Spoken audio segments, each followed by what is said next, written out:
আর আমি আল্লাহ পাক রব্বুল আলামিনকে তোমরা ভুলে যাও, সেটা তো আমার নিকট সহ্য হয় না। কারণ কি তোমাদেরকে আমি সৃষ্টি করেছি একমাত্র আমি আল্লাহ পাক রব্বুল আলামিন ইবাদত বন্দেগী করবা। কিন্তু দেখা যায় কেউ মাছের পূজা, কেউ গাছের পূজা, কেউ মূর্তি পূজা, কেউ মানুষের পূজা করতেছে।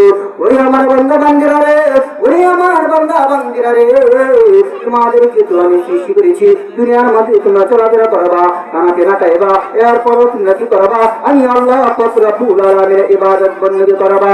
ওই আমার বান্দা বান্দিরা, তোমাদেরকে আমি এত নিয়ামত দেওয়ার পরেও যখন তোমরা কি করো? আমি আল্লাহ পাক রব্বুল আলামিনের অপমানিত হয়ে যাও। আমি আল্লাহ পাক রব্বুল আলামিনকে অপমানিত এবং অপদস্থ করো। কিসের মাধ্যমে তোমরা অপমান এবং অপদস্থ করো? অপমান এবং অপদস্থ তোমরা এভাবে করো, আমি আল্লাহ পাক রব্বুল আলামিনের সাথে তোমরা শিরিক করো। অথচ আল্লাহ পাক রব্বুল আলামিন বলেন, ইন্নাশ শিরকা লাযুলমুন আযীম। ওরে আমার বান্দা বান্দিরা, ও